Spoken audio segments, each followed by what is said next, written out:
Un événement de célébration de la journée du kimchi a eu lieu hier après-midi à la bibliothèque du Congrès américain à Washington aux États-Unis.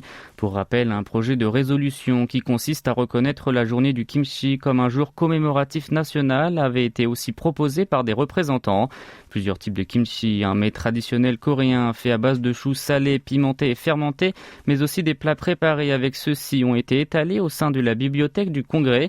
Les représentants américains y ont été nombreux à les admirer.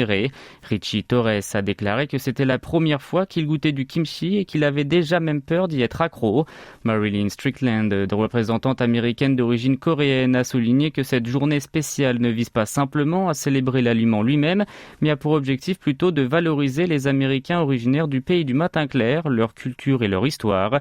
Le 22 novembre avait été désigné comme la journée du kimchi, alors que certains États, dont New York, la Californie ou encore la Virginie, ont déjà adopté un projet de résolution pour faire de cette date un jour unique.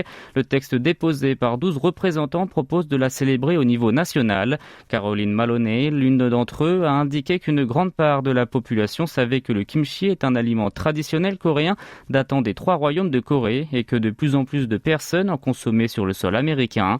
Le président de la société de commercialisation des produits de l'agriculture et de la pêche, Kim Chun-jin, s'est attendu à ce que la Corée du Sud soit reconnue comme le pays d'origine du kimchi aux États-Unis, voire dans le monde entier, en expliquant que certaines nations voisines tentaient de s'approprier sa provenance. Le volume de kimchi exporté vers les USA jusqu'en novembre a atteint un niveau record de 26,7 millions de dollars et au vu de sa popularité, ses ventes à l'étranger devraient continuer d'augmenter au fil des années.